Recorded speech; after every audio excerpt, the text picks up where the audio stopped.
Welcome to Bullshift, the podcast, where we talk about personal finance with a focus on behavioral finance. My name is John DeGuy. I'm the author of the book Bullshift and the host of the podcast. It's a pleasure having you with us today. My guest this week is David Macdonald, and David is a senior executive over at Environics. You can see that from the little sign behind him. He oversees the execution of Environics' advisor-based syndicated research programs, and that includes the advisor perception study, the wholesaler effectiveness study, and others. As well, he also deals with financial services and other B2B clients to design and execute custom studies with other stakeholder groups. He's led several projects involving the application of societal values and the execution of multi-country consumer segmentation strategies. He's twice received the Research Association Awards of Excellence Award. He's published numerous articles in industry publications, served as a keynote in conferences, and has consulted to the media. You should also know that he's a member of the Environics Research Group since 1999. He holds a Dean's List MBA in International Business from Schulich and a BA in International Relations and Economics from the University of Toronto. He has finally earned the Certified Analytics and Insights Professional CAIP designation. That's a whole lot of stuff. David, it's a real pleasure having you on. Thank you so much for joining me today. Well, thank you very much, John. It's a real pleasure to be here and a real honor. In preparation for today, I of course read through your book and I thoroughly enjoyed that. And I listened to all the preceding podcasts, and I have to say, I feel quite honored to be included among that list of different speakers, a real cross-section of insight. So thank you for having me on. As I say, the pleasure is all mine. You were one of the people that I had in mind all along, and I wanted to get a few sort of people out of the way first in terms of setting the stage. But in many ways, you're probably the best person to have on because of the research you've done into the way people have attitudes. And when you talk about biases and attitudes they go hand in hand. And specifically because you've done some research with regard to optimism, which of course is the strain that runs throughout Bullshift. So I'm wondering if we could begin by having you talk about how marketing research is applied in the financial services space. And I want to see if you could talk about that both from the perspective of advisors and from the perspective of investors. Yes, absolutely. So I've been running the financial practice at Environics since late 2006, so a good 15 years or more, where we are well known for the annual advisor perception study research, which is the industry brand benchmarking study, where we have third-party independent advisors provide feedback to the industry on how they feel about working with all of the leading investment companies and insurance companies. And that research is used by each of those companies to help them understand where they're doing well, where are there issues they need to focus on, and how are advisors' practices changing through time in ways that they need to look at. Now, it's not a product survey, but we do capture some asset levels and product usage. So we are able to look at different groups like IROC registrants, MFDA, insurance focused, and so on to see what kinds of clients they're working with, what kinds of products they're using, and what kinds of solutions they're looking for from the industry. But an important part in that research is verbatim comments where advisors write in their own feelings. And that authentic voice of the advisor is really powerful when you can point to data points and then put a little caption below it that says, I really like your products, great brand, but I'm really frustrated with this element of what you're doing. There's no getting out of it. The companies use that insight to say, wow, this is really important. We need to take this research, take action against it if we're going to remain relevant and supportive of the advisory community. We also do a lot of work with investors. So we're well known for the advisor work, but spend as much time looking at unit holders. And we find that, if advisors, we also have a health and wellness practice, and we do this kind of research with physicians and the medical community. We find that there are distinct segments of physicians. We know that there are different types of advisors, but they're more alike than the general population. And so when you fan out from advisors to then look at what are the clientele that advisors are working with, you can really see a great cross-section of both opportunity and challenge for them. So we work with client teams to help understand and navigate through the financial services ecosystem to help understand how to get through from product manufacturers or idea creators through wholesalers, advisors, and unit investors, and where the opportunities may lie. Um, Along with that, we do, of course, our syndicated multi-client work, the APS study, our social values work. We also do a lot of custom research surveys, but also focus groups and in-depth interviews. And I have to say, most of the work I do is quantitative, but the most interesting work that I've got to do has been qualitative, where you sit across a table like we are today. Yeah. You explain to me in your own words how you think or feel about things. And I've had really interesting uh, uh, sessions where we're maybe presenting, retirement planning concepts or insurance ideas, or trying to sense what advisors or investors take away from an advertising campaign. And oftentimes there's nuggets of insight that you hadn't expected that come up spontaneously that are really powerful to pay attention to. I have to admit, I'm a little bit jealous because I talk to different people who do different things for a living. And don't get me wrong, I love what I do. And I love getting a chance to sort of branch out and write and do podcasts and do other things as well, which is part of what I love with what I do. But I would really love being able to get into people's heads and watch macro trends as they evolve the way you do. I think it's fascinating work. And that's, as I say, that's why I was just so excited to get you to come on, because I think the work you do is it's important, but it's also just so fascinating. It's just amazing. I wanted to talk a little bit more about Environics in particular. Your research is well known, specifically for the social values research that's been done mostly by your founder, Michael Adams, and he's written about it extensively. I know you've written about it as well. What can you tell me about Canadians, and specifically with regard to their sense of optimism? Because this is really where the rubber hits the road.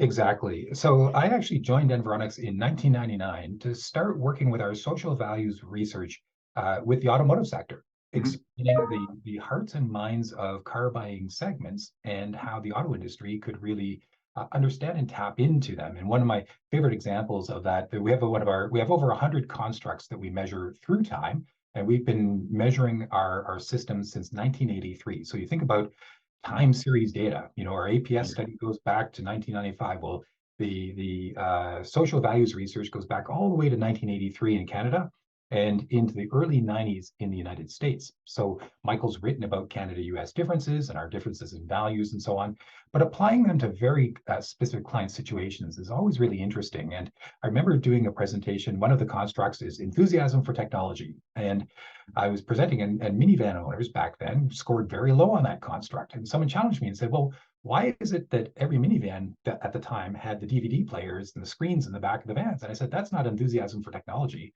that's crowd control. And so it was really a amusing highlight of how technology is used and how the values are articulated. But we have 100 values we track, and it allows us to look at Canadians from very multifaceted perspectives. Usually we're looking at demographic groups, so young women, teens, elders, high asset owners, low asset owners, whatever the groups are. But occasionally we get chances like this, John, where we can look at a theme, Mhm. optimism, personal optimism. And we have a construct that we've been tracking called personal optimism, which is based on the statement that of an expectation that life is going to get better for me in the future. It's a very simple, straightforward statement. Mhm. And the people in our system, we have multi-item batteries, and we create distribution curves and define the top people at the top tail of that. And that's who we profile as being most strong on any given construct. The people who are strongest on optimism have a lot of correlated values that are really interesting. And when I read through your book, Bullshift, a lot of what the themes that you were talking about really came to the surface. You talk about optimism being the one good bias, Mhm. and it shows in our research as well. People strongest on personal optimism, very strong on adaptability to complexity, personal control, the Canadian dream, the idea that life can be made better through your own action, pursuit of intensity, personal creativity, vitality. So these are all constructs that result in people having the sense of an internal locus of control. I can take on challenges. I don't have to accept what is today. I can create a new tomorrow. Mhm. And that sense of optimism is self-reinforcing and self-advancing. I've had past success, must be working. I should expect future success. Mhm. And we can see with them, it does correlate with a number of demographic factors. They tend to be, they're younger, and I'll come back to that in a moment. They've got sort of middling positive incomes, but their education and their future earning horizon all looks pretty good. So this creates in their mind a sense of confidence. If you think of the constructs of growing up in an abundance environment versus a deprivation environment, these people very much grew up in an abundance environment, and we see that expressed also through other values like the world can be made a better place, social progressivism, environmental concern. These people want the world to be a better place and create those values. Uh, but with that also comes some challenges. And much like the person from the eWorks who joined your podcast, sorry, I just dropped his name. David Lewis. David Lewis, sorry. I should have known that because I attended a presentation by David Lewis, and I really enjoyed his work as well. My colleagues Susan Cito and David Jameson started creating what we call decision-making mindsets and motivations, which are inspired by the world of behavioral economics that look at what are the decision-making blind spots or blinkers that we've got on that everyone has. Everyone has biases. We know this, and I as I read your book, I wholeheartedly agree. And the people strongest on optimism are really interesting because although they're very strong on financial security and have a great sense of control, we also see that they tend towards what we call satisficing, making decisions based on cursory research that quickly fits into their pre-planned expectations of what they had hoped to see. That can be a little bit dangerous. If things are going well and you think that they will, you will do a search that says, yep, that's my choices. I'm good with them. Check the box, sign the signature, and I'm on my way. Well, you might have left a few things off the table that you might want to come back and check. And we see that they're also a little bit strong in terms of hyperintuiting, which we see as looking at internal cues for decision making that are more intuitive and instinctive rather than purely rational or experienced.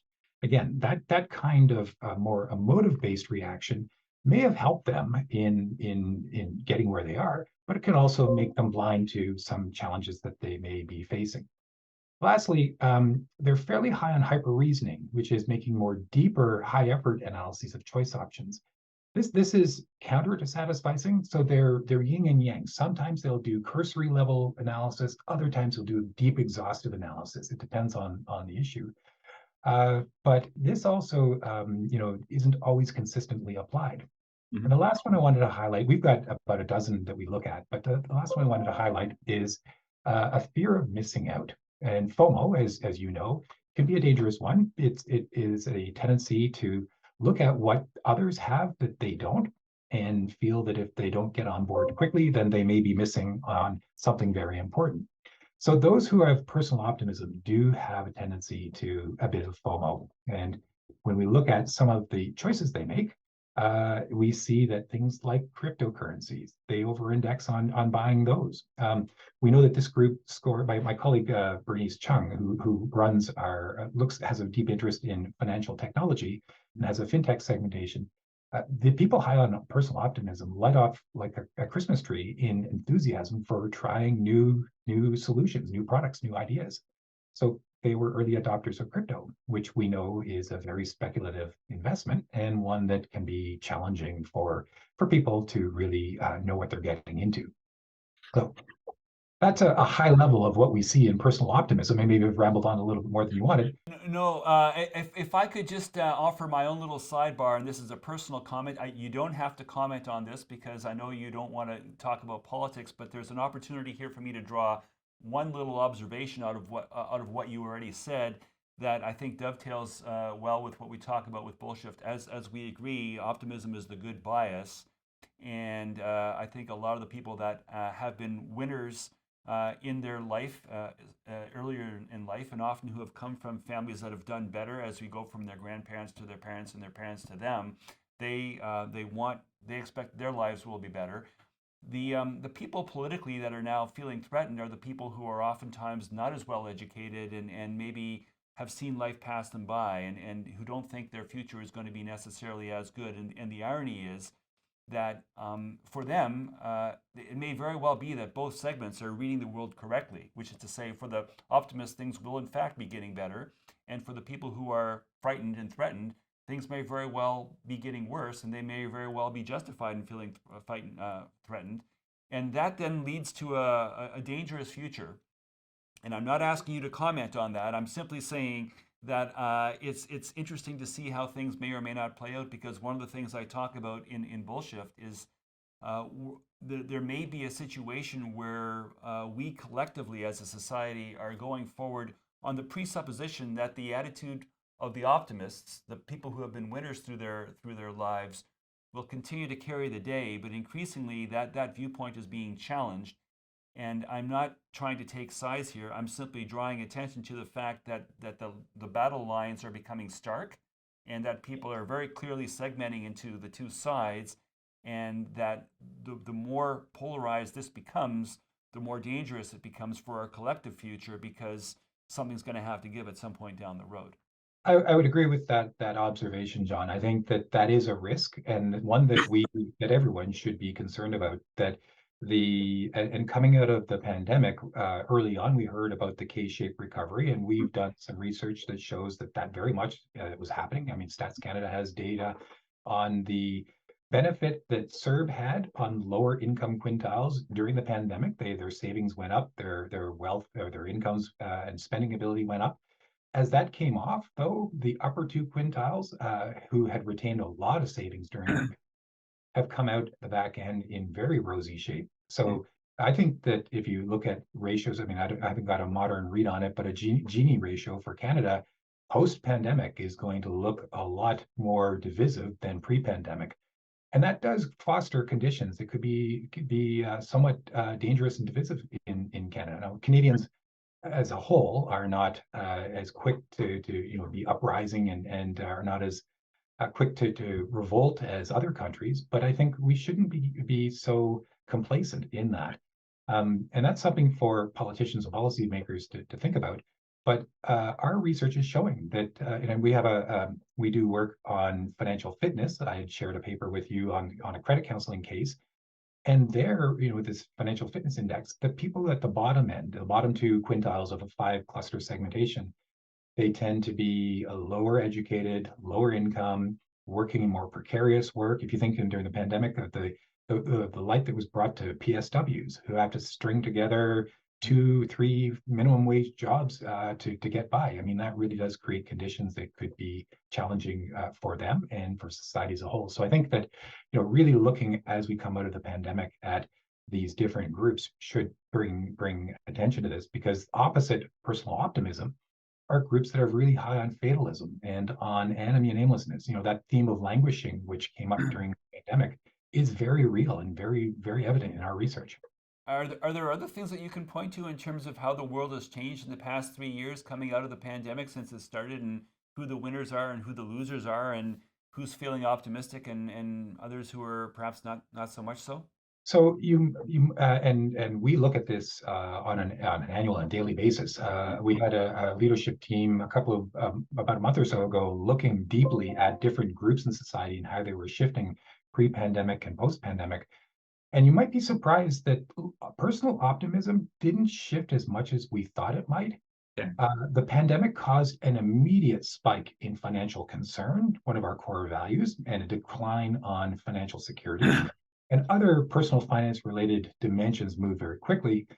But coming into the pandemic, we were already sensing people's sense of challenge around personal motivation. The Canadian dream was subsiding. The sense of personal control was declining. Enemy and aimlessness, which is really a sense of lack of hope and goals in life, was starting to percolate. The pandemic amplified those. So we did have very much a collective malaise through the pandemic as people lost touch with each other, lost touch with their purpose, and really were affected in many ways. And this impacted groups we don't normally see: the highly educated, people in professional capacities, people who were in high income jobs, who generally don't show these traits. We were seeing evidence of this showing up. So it says to me that the long-term impact of COVID isn't yet known. We see it impacting younger Canadians, so Gen Z in particular. It appears to be impacting young women and Gen Z, millennial women in particular, a little bit more than males, but that remains to be seen. That will have to be played out through time. But certainly for generations that were born in and grew up in times of great upheaval, those events can shape their mindsets. We think of depression babies who grew up saving balls of string in their homes. I mean, there may be impacts coming out of COVID-19 that Gen Z will carry with them through time. And I think the next few years may bear that out, especially as our economy unfolds. And if there's a number of months ago, we were projecting a recession. Maybe we just had numbers yesterday or the day before saying we had 0% change in GDP in the last quarter. So it remains to see where we're going to go as an economy. But certainly people have changed the way they live, the way they work, and what they are looking for in life. And that's certainly going to impact their expectations. It's funny because you just referenced the phrase depression babies, and it just occurred to me that maybe at some point in a generation or two, we'll be talking about COVID babies and people who grew up or perhaps came of age. Perhaps they were, say, 20 when COVID hit. As you say, it's usually the younger people, maybe not people who are newborn, but younger people, and especially the women. So we'll have to keep an eye on that. We'll reconvene in 20 years and see if it's a thing. Environics has done a little more recent work with regard to behavioral economics measurement, and I'm wondering if you can tell us a little bit more about what that is and who's strong on personal optimism. I know we talked about it a bit more, but maybe going into a little more detail between the difference between satisfying and the Herbert Simon notion of satisficing, and just people who just think I can probably do okay if I just make a quick decision because it's good enough, because it always has been, and maybe we could talk a little bit about, or maybe you can comment about how satisficing could be risky for people who don't stop and fully think intentionally about decisions that they have to make as those decisions become more consequential. One of the challenges of people who are very strong on personal optimism is they're very confident that the future will look like the past. So we asked them, compared to this time last year, are things better, the same, or worse? And they're much more likely to say things are better than worse, and they're higher than the general population on that. They're also much more likely to expect that the future will be just as bright.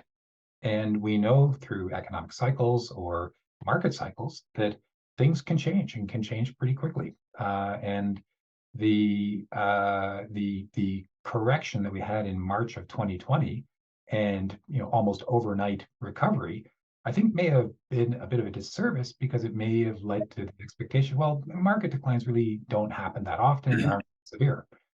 We know through history that there have been much worse conditions that have lasted much longer. The lost decade of 2000, 2010. I was telling my daughter about that a couple of weeks ago, and my daughter is about to leave post-secondary and start working, and was interested in these themes. And I said, we know from a market cycle point of view that things like Shiller-Cape ratios are high. It doesn't mean that we should expect naturally that the returns that we've had recently in the past decade or so will continue going forward.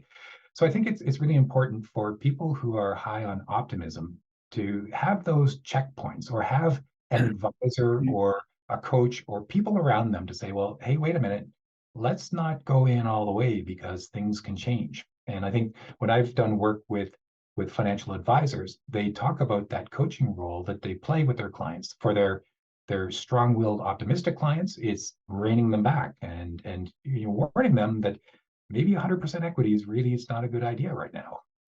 But on the flip side, the more conservative clients who are incurring risk by not taking on enough risk, the fact that their portfolio may not keep up with inflation is another challenge. So they're wearing these challenges. But with satisficing, it's the challenge that they might make immediate snap decisions without properly thinking it through, based primarily on hindsight bias.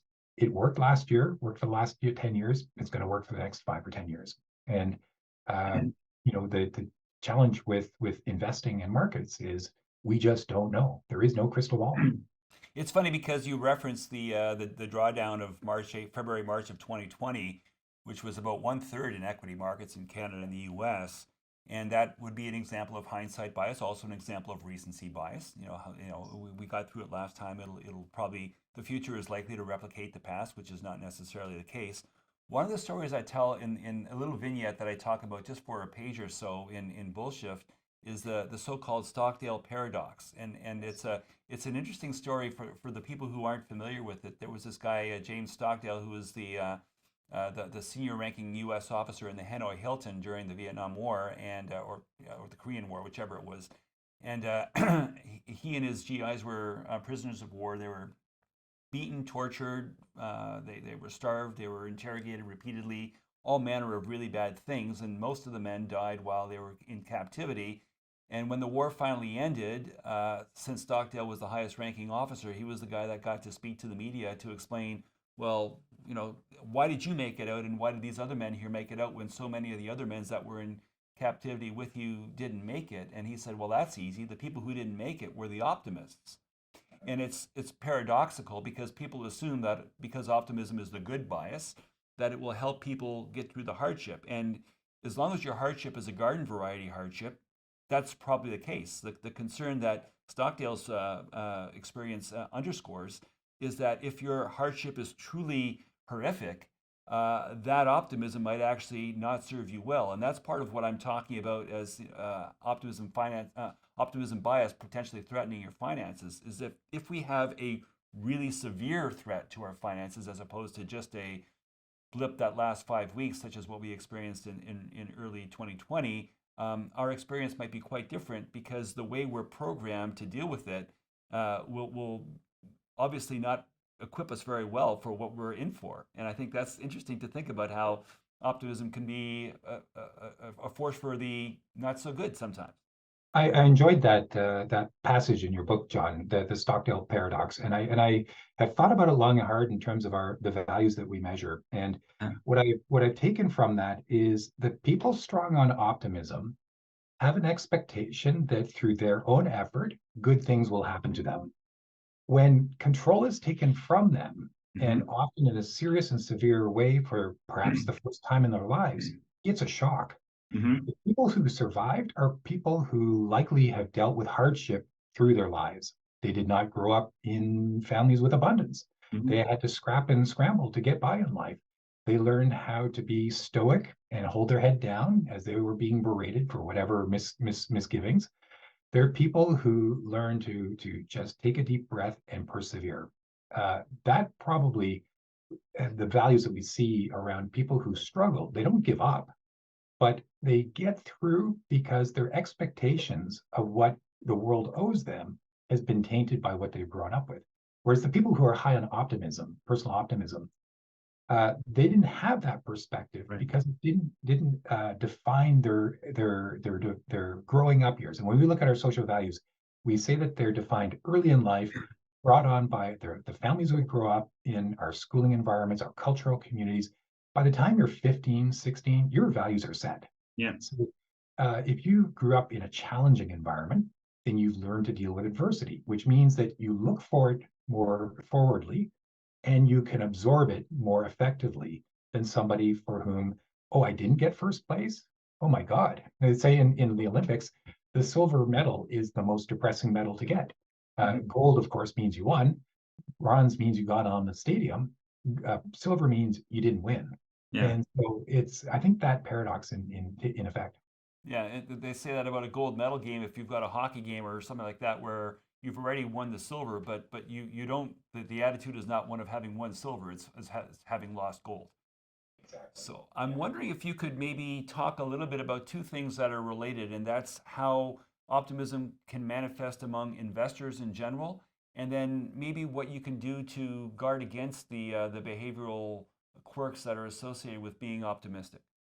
Yeah, as I started to paint the thumbnail of the profile of people who are high on personal optimism, I mentioned they skew younger, and this I'll talk about this maybe a little later in terms of older segments. But they're younger. They're actually even split between men and women. They're better educated. They're given their age, higher income, and have average assets in their portfolios, which means given their age, they're actually a little bit ahead of the curve. Their self-assessed knowledge of investing is a little bit higher, but not high. So they don't.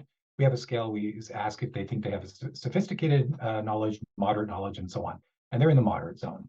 but their interest in finance and investing is a little bit higher. But it's their risk tolerance. They're more likely to take very high levels of risk or moderate levels of risk and avoid low risk in their portfolio. And this, I think, for young people starting out, where they read the literature that if you tilt high equities, then you're going to get long-term equities outperform fixed income. Great, that's what I'm going to do. Shift me into the most growth or aggressive portfolio, and I'll just sit back and enjoy the ride. That works when things are going up, but we know in investing, up days are maybe about 53% of the time, down days 47%, and then over a longer decade-long period, maybe 2/3 up, 1/3 down. You probably have the data more Yeah, accurate. it's something like if the period is 1 year, it's typically 2/3 up and 1/3 down. But if you go to a decade, it's more like 95/5 sort of thing. As your time horizon extends, the likelihood of being up also increases.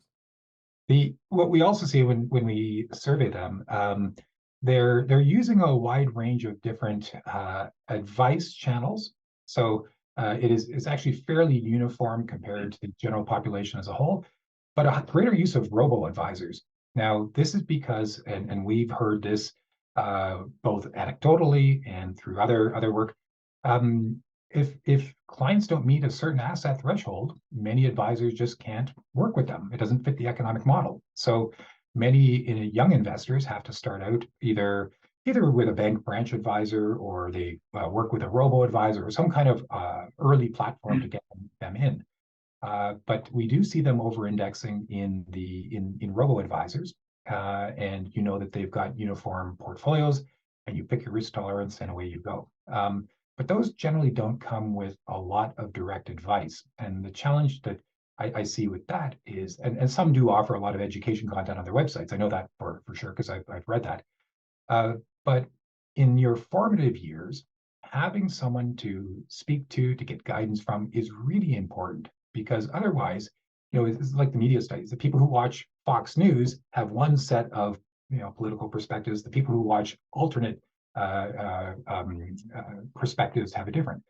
If you're hearing only one perspective as an investor, you may start to develop that milieu bias that oh, well, this is the world I'm in. This is what I should be thinking. It may not be reading about things that may be germane, like markets come down, and there could be longer periods where stocks underperform. And so, because they've had a lower lifetime experience investing, it means that they don't have that capacity that older investors generally acquire later in life. So you've sort of hinted about this now 3 or 4 times. Can you talk a little bit more about how older investors might differ from some of the people that you've been painting the picture about in the past few minutes?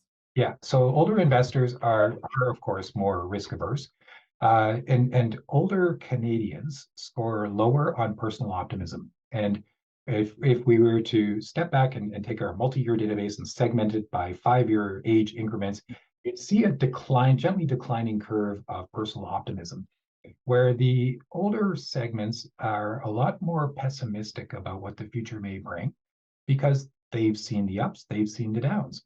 And for me, we have partners at Michael Adams Environics Institute who did a very large study with the National Institute on Aging about pre-retirees and retirees, a big study of almost 6,000 interviews. And from a financial perspective, in that research, as well as research we've done elsewhere, pre-retirees actually are a lot more pessimistic about their finances than people who have crossed the hurdle into retirement. Mm-hmm. So there's, in my view, a really important role that the financial services industry can play and should play in helping make that transition from a resilience point of view. That for a lot of people, that is one of the most significant turning points in their lives. And the industry does a great job on the accumulation stage, but the transition to retirement stage, I think, is where you really need a lot of human coaching and advice to help you make that, and to let you know, yes, it will be okay, you'll be fine, and here's what you need to do to help you. And it's not just financial planning, it's whole life. What are you going to do in retirement? You don't retire from something, you retire to something. It's interesting because I've been reading a lot about how the role of people who give financial advice to retail investors is likely to change over the next decade, and it will be less about capital markets and it'll be more about planning your life and planning your lifestyle and helping you to understand those things. So I strongly agree. It's interesting. I'm curious as to what the future holds, just because of that seems to be where we're going, and so we agree. I think so. I think we have a lot of investment products available to us, and what I like about the industry is there's a lot of innovation that takes place, a lot of testing. We do a lot of product concept testing. Some works and makes it to market, and some we do research where if advisors will say to us, well, I understand what it's doing, but it doesn't fit on my shelf for these reasons, or it doesn't, I have these concerns that it may not work for my clients. And if you don't address those issues, then I'm not going to introduce it to my clients. And so that's actually a really critical part of the research process that gets done in this industry is evaluating how well products are understood Mhm. and can be used by people like yourselves who they are offered to. Because ultimately, and you touch on this in your book, most advisors want to do well by their clients and seek to find solutions that aren't just technical solutions, but planning solutions. And I think that for the future, particularly, given where we are demographically, in the next 10 years, a quarter of Canadians will be age 65 plus. That's a lot of people in that age category, which brings up not only decumulation challenges, but the whole prospect of wealth transfers from retire and expiring boomers to millennials. Who how is that money managed? Who manages it? Where does that money go? Does it stay invested? Does it get used for millennials for other purposes? There's a lot of unknowns that happen. But with this, I've lived my life with the boomer cohort just in front of me. It's defined every aspect of investing as well as consumer marketplaces. And this next chapter will be the next for them. Wow. Okay. Let's see if we can wrap up here because we've only got enough time here to do the the usual wrap up, which are the two things that I always ask everyone. So you'll know about this. The next thing coming up is the segment called "That's Bullshit." What do you think is the thing that is maybe the most stuck in your craw with regard to the financial services industry that sort of makes you sort of go, I don't know about that. So I think the financial services industry has a lot of sophisticated tools and analytics. What gets reported and discussed to consumers here is usually very surface level. Hmm. Investors in aggregate. And we see the world through the lens of segmentations, whether it be age or life stage, psychographic, or other different types of segmentations. So I think that helping to find solutions for decumulation, transition to retirement and decumulation, and really building case stories and examples that help educate advisors to help those clients in those transitions. But I'd say the other challenge and frustration is really with the education system, that we don't adequately educate youth to be savvy financial consumers and effectively leave it to family Hmm. and financial services industry to do that, play that role. And I think that is a really missing piece of the puzzle that I know that many, and this is provincial jurisdiction, so it's not a federal area, and some provinces have introduced curricula, but in my own daughter's cases, it was a unit maybe or in a civics class. If you think back to when we were going through what was it, junior high or high school health classes, for a period of about 4 or 5 years, there were units every year on health, on STDs and healthy living and things like that. I think that is what we really need in schools. It's not a unit in a math class, but is an ongoing program to help educate the youth to prepare them to understand the principles of you need to spend less than you earn. You need to save.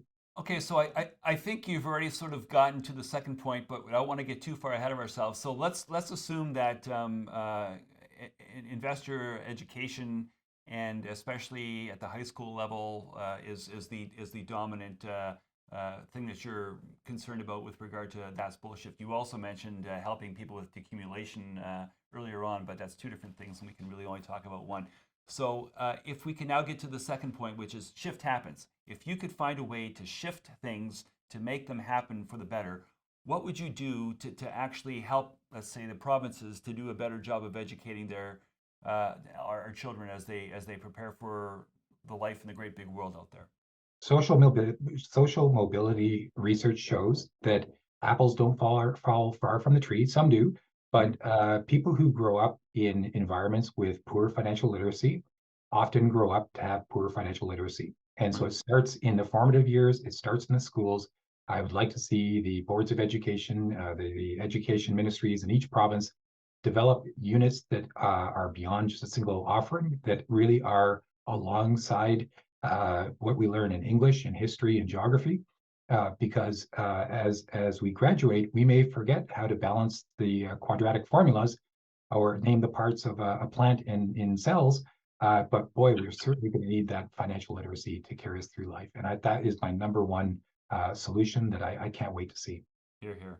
Great. Thank you so much for joining me, David. This has been a real pleasure. As I say, of all the people that I've had a chance to chat with over the course of this project, I think you're perhaps the most fascinating person that I've had a chance to speak to, because you just have these wonderful insights that are great aggregators of how we are all collectively thinking and dealing with the world around. So I'm a little bit jealous about what you do for a living, but I'm so very, very thankful that you had a chance to take the time to join me today. So thank you very much. Thank you, Joe. We may not be cool people, but we really love what we do. Take care. All the best. Thank you, John. John DeGooey is a portfolio manager in Toronto and the author of the book Bullshift: How Optimism Bias Threatens Your Finances. Bullshift is available online and in bookstores everywhere. The opinions expressed in this podcast should not be construed as investment advice. Bullshift, the podcast, is produced by TalkShoe, a division of IOTM.